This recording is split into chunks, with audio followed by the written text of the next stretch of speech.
అనగనగా ఒక అడవిలో ఒక పిచ్చుక గూడు కట్టుకొని తన పిల్లలతో సంతోషంగా ఉండేది. కొంతకాలానికి వానాకాలం మొదలయింది. ఒకరోజు రాత్రి కుండపోత వర్షం కురవడం మొదలయింది.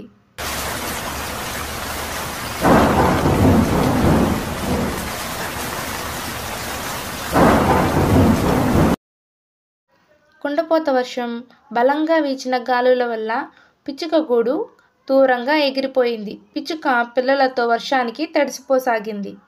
అయ్యో దేవుడా, ఏం చేయాలి? ఈ వర్షానికి నేను నా పిల్లలు తడిసిపోతున్నాం. నాకేమైనా పర్వాలేదు, నా పిల్లలకి ఏమీ కాకూడదు. అలా పిచ్చుక వర్షంలో తన పిల్లల్ని తీసుకొని అక్కడి నుండి బయలుదేరుతుంది. దారిలో తనకి కాకి ఇల్లు కనిపిస్తుంది. అక్కడికి వెళ్తుంది. నేస్తమా, ఈరోజు కుండపోత వర్షం కురవడం వల్ల నా గూడు మొత్తం చెదిరిపోయింది. నా పిల్లలు వర్షానికి తడిసిపోతున్నారు. నువ్వు కొంచెం దయ తెలిస్తే ఈ రోజు రాత్రికి మీ ఇంట్లో ఉండి రేపు పొద్దున్నే వెళ్ళిపోతాను. నేస్తమా, కొంచెం కనికరించు. నా పిల్లలు బాగా తడిసిపోయి ఉన్నారు.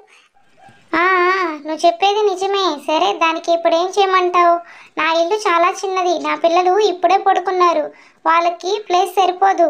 ఇంకా నీ పిల్లలు కూడా ఉంటే నా పిల్లలకి నిద్ర కూడా పాడవుతుంది. నువ్వేమీ తప్పుగా అనుకోకు, సరేనా? ఇక్కడ నుండి వెళ్ళిపో. కాకి అన్న మాటలకు చాలా బాధపడుతూ పిచ్చుక అక్కడి నుండి తన పిల్లల్ని తీసుకొని కొత్త ఇల్లు వెతుక్కొని వెళ్ళిపోతుంది. ఇలా కొద్ది కాలం గడుస్తుంది. మళ్ళీ వర్షాకాలం మొదలవుతుంది.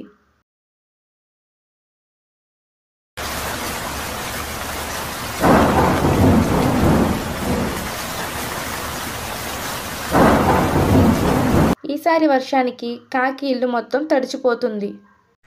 అయ్యయ్యో, ఈ వర్షానికి నా ఇల్లు మొత్తం తడిచిపోతుంది. ఏం చేయాలి? నా పిల్లల్ని తీసుకొని ఎక్కడికైనా వెళ్తాను.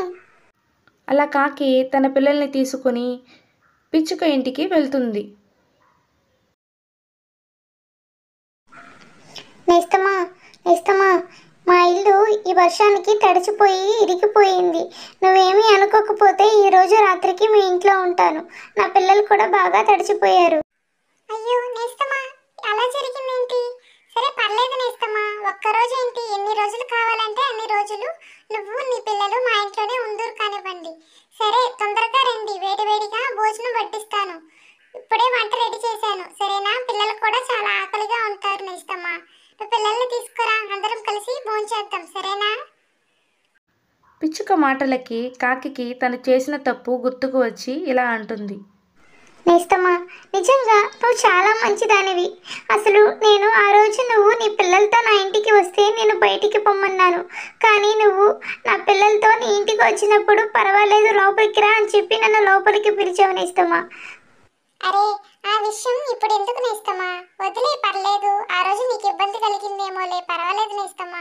సరే, భోంచేద్దాంలే. అయ్యో దేవుడా, నేను ఎంత పొరపాటు చేశాను.